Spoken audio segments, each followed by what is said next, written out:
mga ka-best friend at welcome back na naman dito sa ating channel. At syempre, nasagutin natin yung mga request ng ating mga tropang may camper trike, camper, anuman klaseng camper man yan. So ito, ay mayroong request sa atin guys kung paano ba gamitin itong logger. Kasi may mga sitwasyon tayong katulad nito, matatarik na mga akyatin. Yan, katulad nito.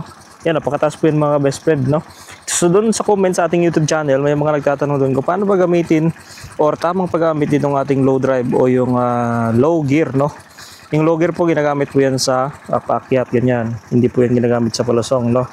So ayan po yung akyatin natin, napakatarik po yan. At nung last natin akyat dyan ay nagkalahulog yung ating mga gamit sa loob dahil napakatarik po talaga. So hirap yung ating nihirapan yung ating chariot umakyat dito sa portion na yan, no? At sa vlog na ito mga ka-best friend, akitin natin yan. At syempre, sasabihin ko na rin sa inyo ang tamang pagbaba nitong ating low gear, no? Unang-una, ito po yung ating tinatawag na low gear. Yan. Pag binababa po natin ito, kailangan nakahinto po tayo. Or kahit naka-primera o segunda, basta nakahinto tayo.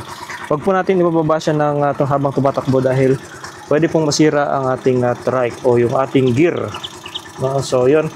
At sa vlog na ito, yun nga, gagamitin natin yung ating low gear. So baba mo natin ito mga ka-best friend. Ayan, ito yung ating low gear. Ayan. Then naka-neutral tayo. At paakyat tayo doon. Tara na, sabay ka na. Dito. Dito lang sa harap. Yan, okay. Gamitin natin yung... Saan yung motor mo? Wala, yung mandar. Ay, mandar? Kaya pala hindi mandar pabalik. Baka walang gas. Meron. Kasabay ka kay Dodoy?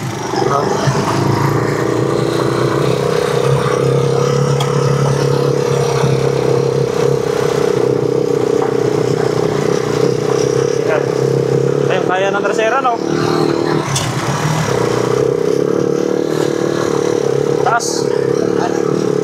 Taas, tantarik to. Laban talaga. Laban. Oo.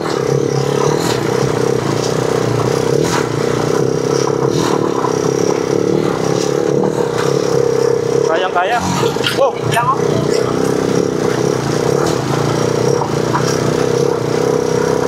nakasigunda pa yan, no? Grabe. Okay. Yun, kayang-kaya ng ating camper trike. Nakakapa. Muli ka, Meg. Muli ka. Bukas na. Sige. O yun mga ka-best friend, ganun lang po kadali ang ating chariot paggamit ng low gear. So kailangan sa baba pa lang, ibaba po natin yung, doon pa lang sa baba, gamitin na po natin yung low gear, no? Huwag po natin gamitin habang umakyat tayo o tumatakbo tayo paakyat dahil masisira po yung ating gearbox, no? Yun ang sinasabi pa natin dati pa. At isa pa, ito kadalasan ginagamit ng mga kargadong Rusi chariot, kaya nasisira yung kanilang Rusi chariot dahil ito yung talagang ginagawa nila para lang mapigilan yung pagbaba ng o pagbilis ng chariot pababa, no? Yung kanilang chariot ginagamit nila ang kanilang low gear ginagamit nila sa palusong. Yan, nakatuwiran kasi nila para mas maibsan yung bilis ng chariot palusong. So mali po yun mga ka-best friend, masisira po yung gearbox nyo pag ganon. Yan. Huwag nyo po gagamitin yung low gear sa palusong tandaan nyo po yan, talagang masisira po. At experience ko na po yan dati pa. May isa kaming chariot doon, ganyan yung ginagawa, kargado, loaded ng mga tubig na nanggagaling doon sa kabila pang bukid. Kaya yun ang nangyari, tambak na ngayon. Hindi na po mabilan-bilan ng tinatawag na low gear dahil nga po minsan walang stock, nagkakaubusan, minsan naman talagang napakamahal talaga. 10,000 pa naman ang isang buo nun, 10,000 pesos sa Lazada at sa Shopee. So yun ang ingatan natin na hindi masira dahil talagang napakamahal mga ka-best friend.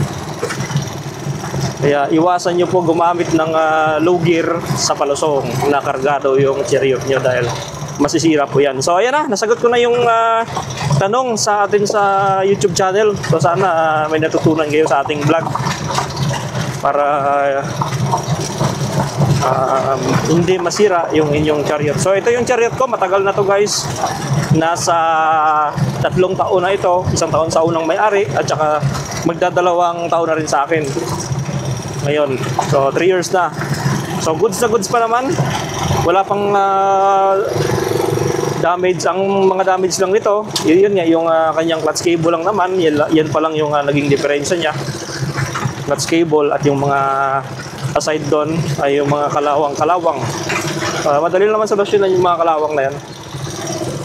Wag lang yung mga gearbox talaga, napakahirap po niyan.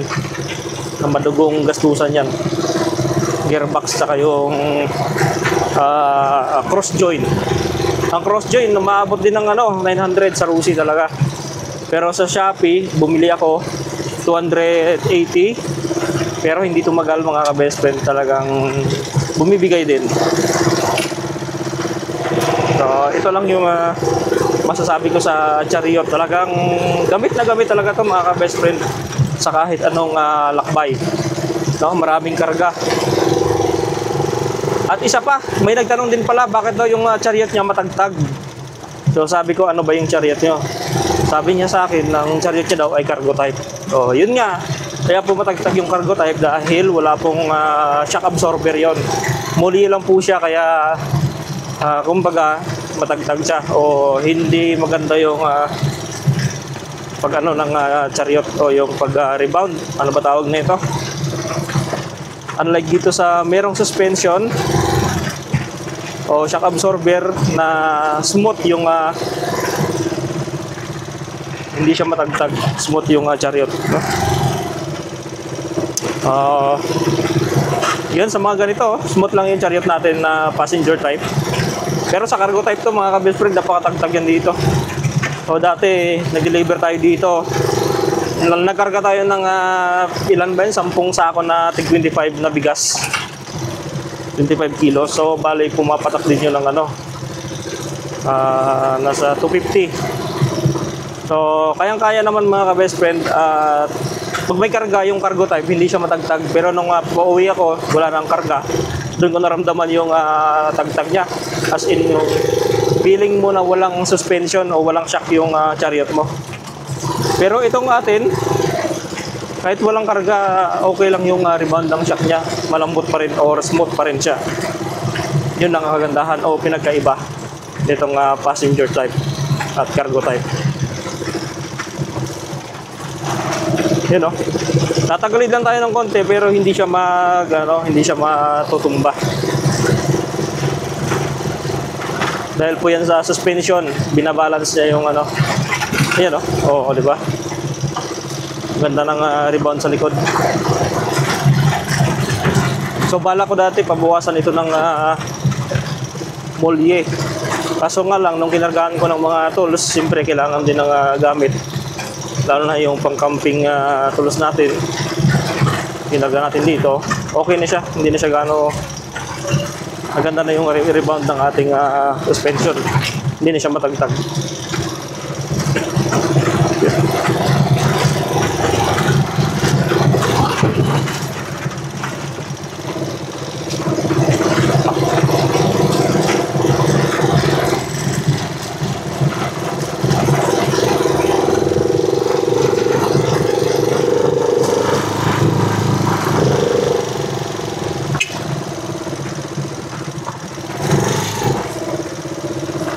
Yun, ganda ng rebound niya.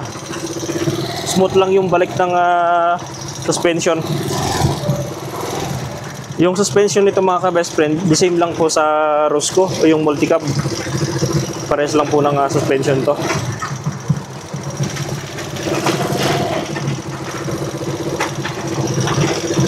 Kulang sa atin dito mga ka-best friend, wiper. Yan. Binabudgetan ko pa yung wiper na magandang klase. Kakalam ko nasa 3,000 yung magandang klase na wiper. Nasa 1,500 naman yung mga lang maliliit.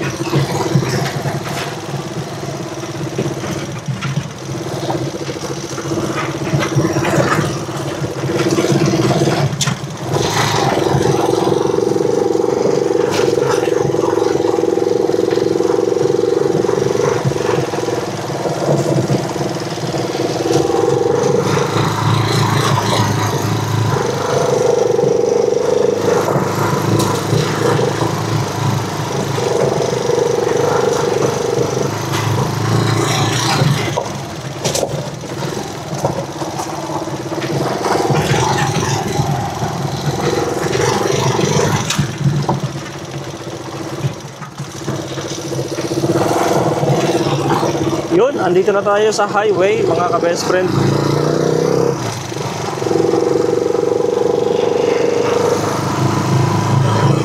May basketball na dito. Oh.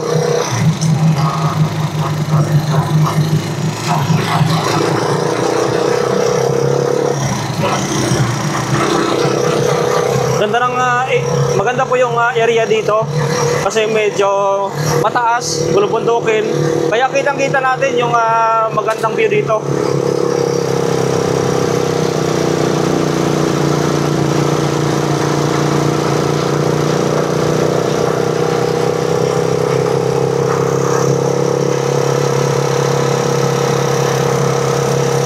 So, nagtatanim na ng mais dito.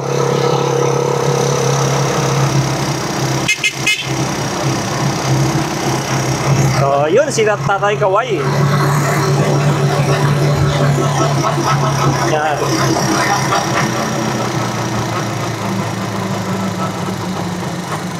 Yung sinasabi ng iba na yung charyo talaga, mga ka-best friend, ay talagang pangmasa to.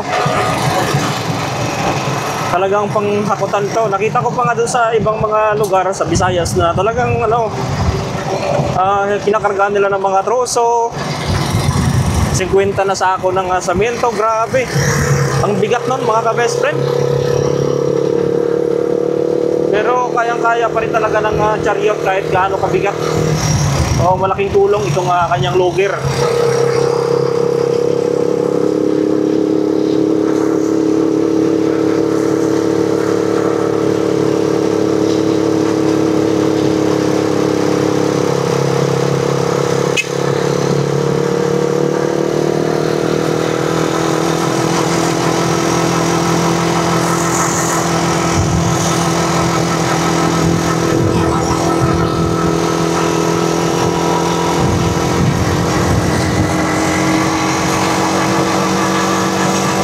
Malamig na yung simoy ng hangin dito paghapon.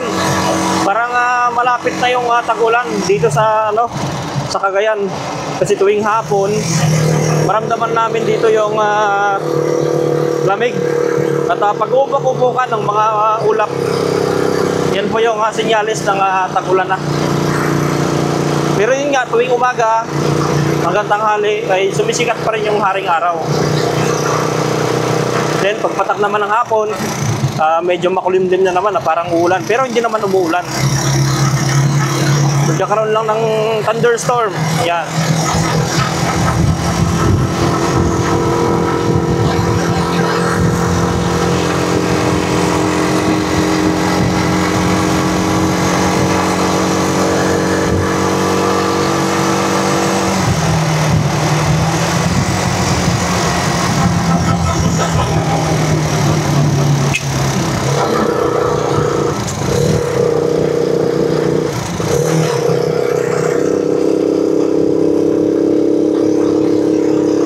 Daming mga mais na dito na nakalatag. So bukas, pagka ganito yung niya, bibilad pa lang yan, mga ka-best friend. Pagka yung nakatali siya na gano'n na nakatumba.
Ayan na, palubog na yung araw, mga ka-best friend.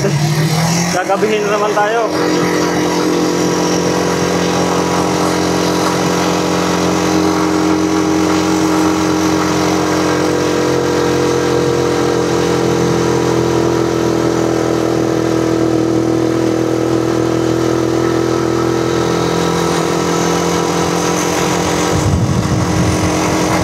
Malakas yung tunog ng makina pag dito sa atin, pero pag nasa labas tayo, hindi po natin gaano maririnig yung tunog ng makina.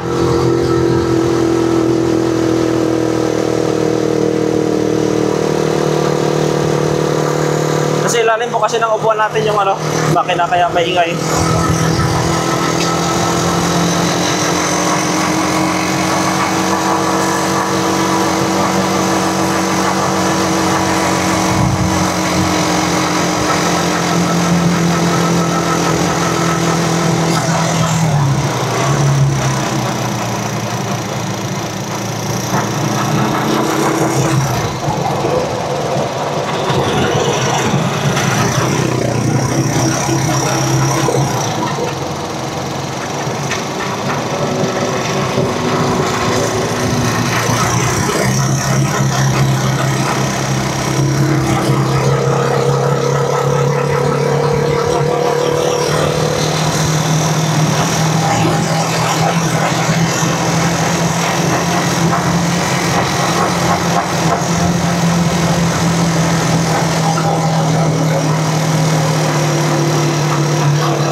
Lamig ng simoy ng hangin, mga ka-best friend.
Pababa na tayo ng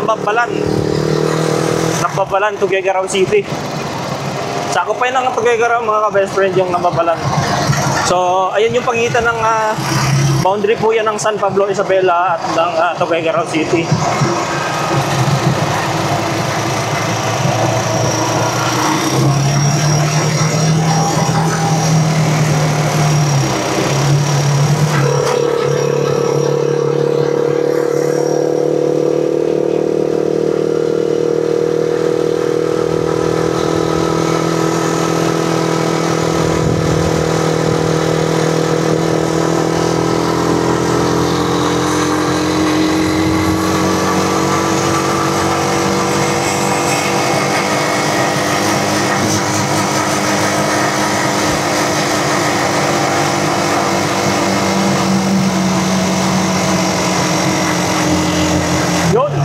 tayo sa Palusong.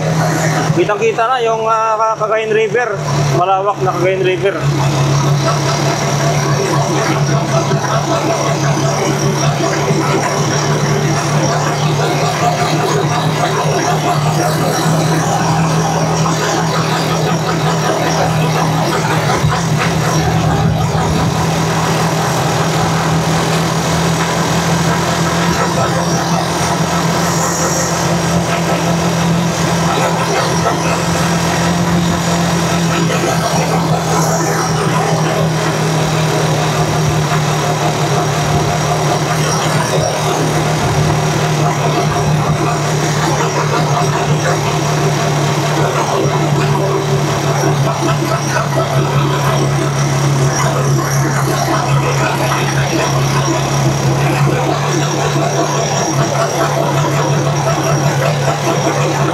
Ang haba ng palusong na inano natin. Ayan, kita ko na lang yung clutch.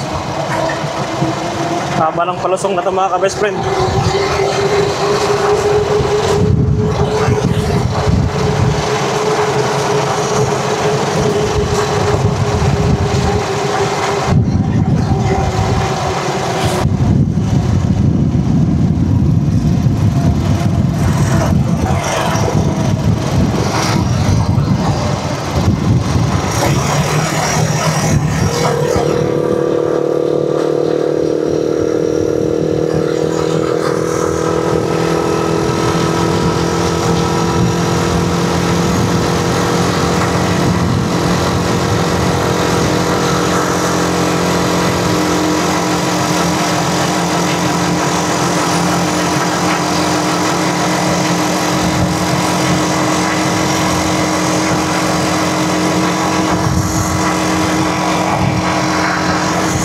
Andito na tayo sa Namabalan mga ka-best friend.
sa barangay Taga, mga ka-best friend.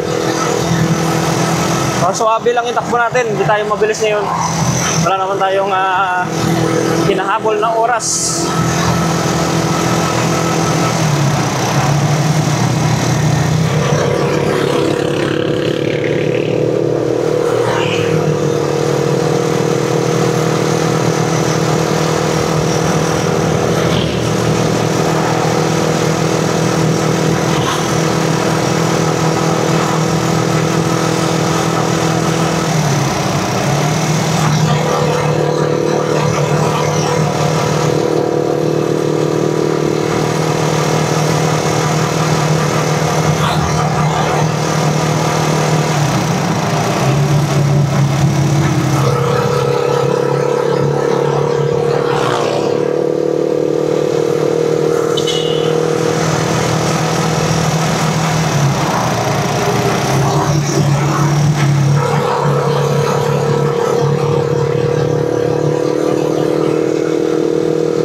nandito na tayo sa Libag, mga ka-best friend.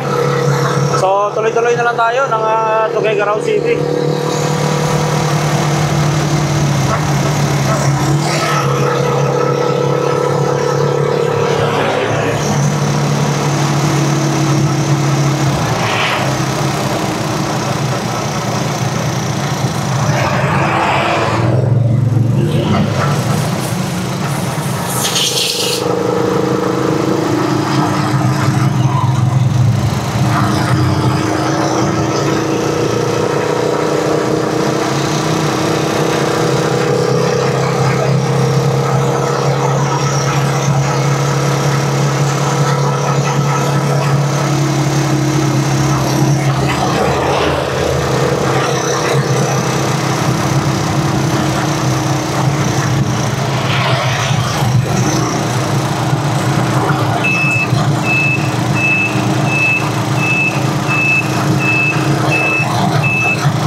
Yun, matapik mga ka-best friend.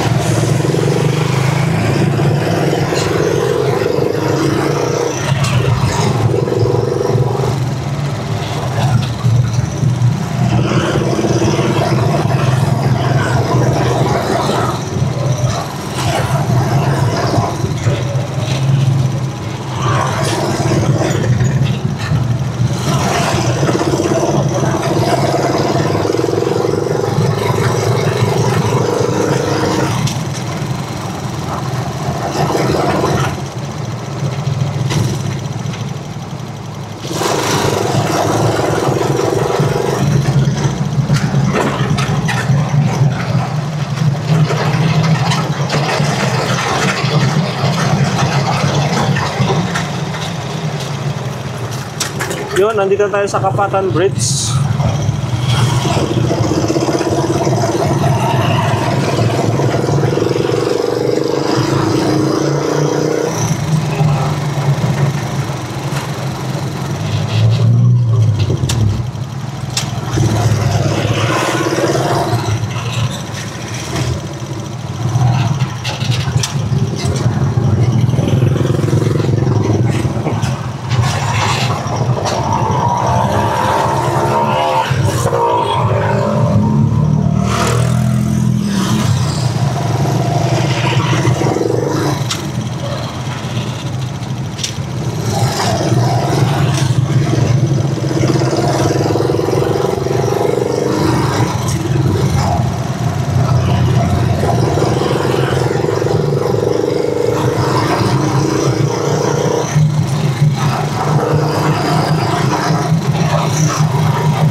Best friend sa Tuguegarao City.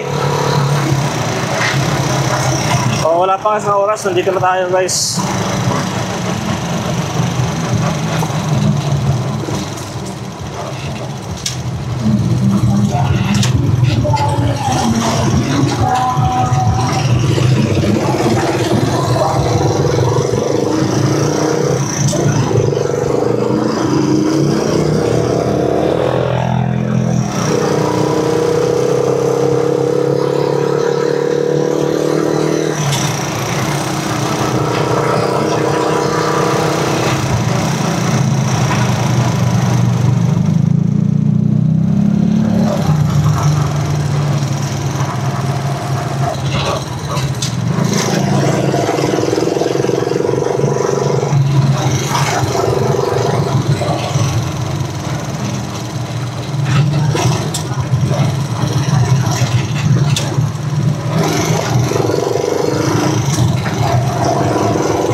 world. So nandito tayo sa stoplight mga ka-best friend. Hanggang dito lang yung ating vlog. Thank you for watching.